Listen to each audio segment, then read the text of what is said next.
President Donald Trump popularity ratings పడిపోతున్నాయి.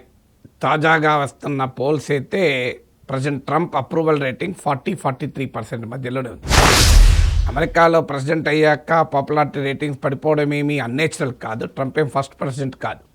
But డెఫినెట్గా Trump is a పొలరైజింగ్ president కనుక ఆయన బలం, ఆయన స్ట్రెంగ్తే ఆయన కాన్స్టిట్యున్సీ ఆఫ్ సపోర్ట్ బేస్కు రిలవెంట్గా ఉండడం.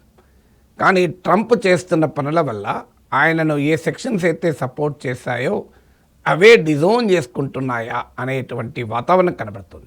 ఎందుకు ఇది ముఖ్యమంటే 2026లో మిడ్ టర్మ్ ఎలక్షన్స్ ఉన్నాయి. మిడ్ టర్మ్ ఎలక్షన్స్ పైన దాని ప్రభావం ఉంటుందా అనేది క్వశ్చన్. సో ట్రంప్ ప్రధానమైనటువంటి క్యాంపెయిన్ అంతా ఇమ్మిగ్రేషన్ పైన నడిచింది. మీకు గుర్తుండి ఉంటుంది, ఏ రకంగా ఇమ్మిగ్రెంట్స్ పైన అటాక్ మామూలుగా మాట్లాడలేదు. సో ఇల్లీగల్ ఇమ్మిగ్రేషన్ పైన క్రాక్ డౌన్ చేస్తానన్నాడు. వాస్తవంగా యాక్టివిటీ కూడా మొదలుపెట్టాడు. బేడీలు వేసి ఇంటికి పంపడం మొదలుపెట్టాడు. సో గ్రీన్ కార్డులపైన అటాక్ అన్నాడు, H1B వీసాలపైన అటాక్ అన్నాడు. సో మీకు కొన్ని ప్రాంతాల్లో క్యాంపెయిన్ చేసుకుంటూనైతే ఇమ్మిగ్రెంట్స్ వల్ల నేరాలు పెరుగుతున్నాయన్నాడు. So white racist constituency of తన సపోర్టర్స్ను కాపాడుకోవటానికి ఎన్ని రకాలుగా మాట్లాడాలో అన్ని రకాలుగా మాట్లాడాడు. కానీ ఏం జరుగుతుంది, ఇప్పుడు లేటెస్ట్ పోల్లో 53% ఆఫ్ అమెరికన్స్ ట్రంప్ ఇమ్మిగ్రేషన్ పాలసీస్ను కూడా వ్యతిరేకిస్తున్నారు. అంటే ఏ అంశం పైన అయితే ట్రంప్ తన పొలిటికల్ సపోర్ట్ బేస్ నిర్మించుకున్నాడో ఆ సపోర్ట్ బేస్ కూడా కరిగిపోతుంది. కారణం ఏంటంటే ఓవర్ యాక్షన్.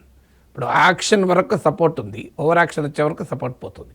మరీ ముఖ్యంగా ఇటీవల America customs enforcement, immigration customs enforcement విభాగం, ICE అంటారు, వారు చేస్తున్నటువంటి కార్యకలాపాలు తీవ్ర కాంట్రవర్సీగా మారిపోతున్నాయి. మీకు లాస్ ఏంజల్స్లో అయితే అల్లర్లకు కూడా దారి తీసింది.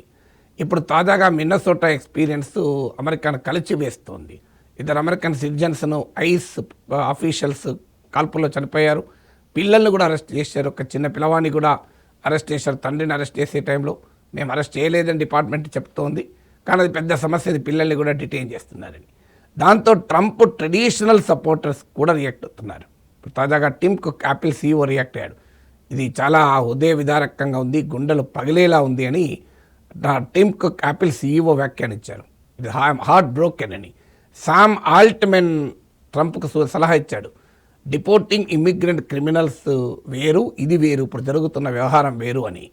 సో ఇద్దరు అమెరికన్ సిటిజన్స్ని చంపేశారంటే ఎక్కడి దాకా పోతుంది ఈ ఇమ్మిగ్రేషన్ కస్టమ్స్ ఎన్ఫోర్స్మెంట్ అని ChatGPT రూపొందించిన కంపెనీ అధినేత అయిన శామ్ ఆల్ట్మెన్ ప్రకటించాడు.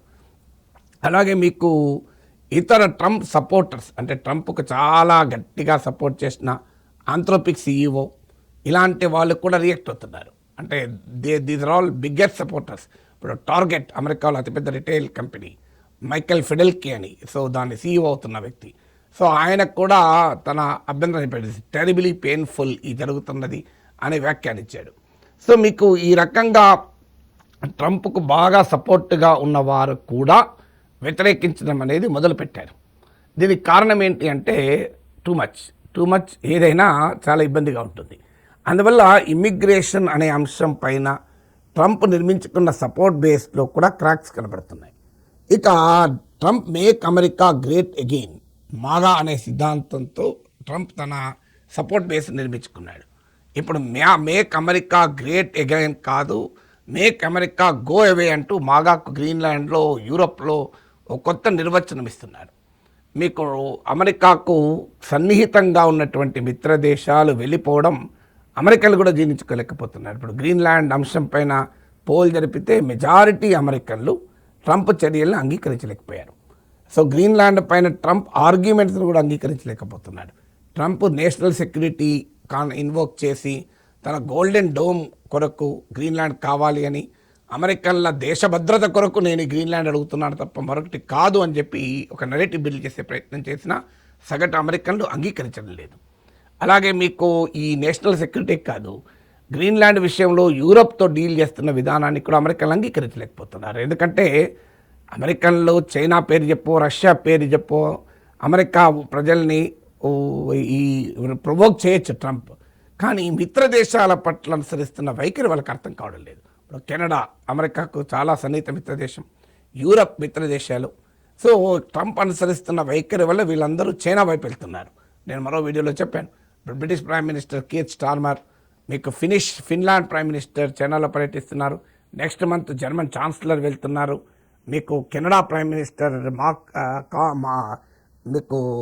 కార్నీ ఆయన ఆల్రెడీ ప్రకటించారు చైనాతో మాకు స్ట్రాటజిక్ ఒప్పందం కుదుర్చుకోబోతున్నామని. సో వీళ్ళందరూ కూడా అంటే సౌత్ కొరియా చైనాతో మా రిలేషన్స్ పెంచుకోబోతున్నాం ప్రకటించారు. సో మేక్ అమెరికా గ్రేట్ అగైనా మేక్ చైనా గ్రేటా అర్థం కాని పరిస్థితి ఇవాళ చాలామందికి అమెరికన్లకు అనుమానం కలుగుతోంది. సో మిత్ర దేశాలు కూడా పైన ట్రంప్ దాడి చేయడం వల్ల average American is unable to accept. ఈ మేక్ అమెరికా గ్రేట్ అగైన్ ఎలా అవుతుంది? ఇది అమెరికా మిత్ర దేశాలనే దూరం చేస్తున్నారు కదా. సో ఇలా యూరప్కు అమెరికాకు మధ్య దశాబ్దాలుగా నిర్మించుకున్న ట్రాన్స్ అట్లాంటిక్ పార్ట్నర్షిపే బ్రేక్ అయిపోయింది కదా. సో అది బాగా లాభీ కూడా అర్థం కావట్లేదు. అలాగే అమెరికన్ డాలర్ ప్రపంచ సుప్రిమసీకి సింబల్గా ఉన్నది. డాలర్ కాస్త వీక్ అవుతుంది. ఇప్పుడు లాస్ట్ ఇయర్ 2025లో 10% వీక్ అయింది. ఇప్పుడు ఈ వీక్లో లోయెస్ట్కు పడిపోయి 4 year లోకు పోయింది. ఈవెన్ యూరో డాలర్తో పోలిస్తే 12% బలపడింది. సో డాలర్ బలహీనపడడం అనేది అమెరికా గ్రేట్ అగైన్ ఎలా కరెక్ట్ అయితే ట్రంప్ అది కూడా గ్రేట్ అంటున్నాడు. మీరు చూడండి ట్రంప్ ఈ వీడియోలో ఏమంటున్నాడు. No, I think it's great. I mean, the value of the dollar. Look at the business we're doing. No, dollar's doing great. You know, it's very interesting. If you look at China and Japan, I used to fight like hell with them because they always wanted to devalue their yen. You know that? The yen and the yuan. And they'd always want to devalue it. They devalue. And I said, not fair that you devalue because it's hard to compete when they devalue. But they always fought, no, our dollar's very good. ఇది కూడా great అంటున్నాడు. Dollar పడిపోవడం కూడా great అంటున్నాడు. ఎలా సమర్థించుకుంటున్నాడు అంటే China జపాన్లు వాళ్ళు తమ కరెన్సీలను డివాల్యూ చేసిన వాళ్ళతో కొట్లాడాల్సి వచ్చింది. అందువల్ల కరెన్సీని డివాల్యూ చేయడం కూడా గ్రేట్ అంటున్నాడు. అంటే తన తప్పును అర్థం చేసుకోలేకపోవడం కాదు, తప్పును డిఫెండ్ చేసుకోవడం. చైనా డివాల్యూ చేసింది వేరు, అమెరికా డాలర్ పడిపోవడం వేరు. చైనా ఎందుకు డివాల్యూ చేసింది? సో గ్లోబల్ ఎక్స్పోర్ట్స్లో తన షేర్ పెంచుకోవటానికి చాలా కాంపిటేటివ్గా చైనీస్ కరెన్సీ కావడం కొరకు డివాల్యూ చేశారు. డివాల్యూ చేసి ఎక్స్పోర్ట్ చీప్ చేసి గ్లోబల్ మార్కెట్ క్యాప్చర్ చేయడానికి ఎత్తుగడగా చైనా చేసింది. అమెరికా అదా కాదు. అమెరికా ఇస్ నాట్ ఎక్స్పోర్టర్ లో, America is very big importer కూడా కదా. డాలర్ వాల్యూ పడిపోతే మీకు అమెరికాకు ఎకానమీకి నష్టం కూడా జరుగుతుంది కదా. సో ఏ రకంగా అమెరికన్ ఎకానమీ గ్రేట్ అవుతుంది డాలర్ వాల్యూ పడిపోతే? అందువల్ల క్లియర్గా ట్రంప్ పాపులారిటీ రేటింగ్స్ పడిపోవటానికి ఆయన అనుసరిస్తున్న పాలసీస్, ఆయన ఎంచుకున్న ఆబ్జెక్టివ్స్కు కూడా భిన్నంగా తయారవుతున్నాయి.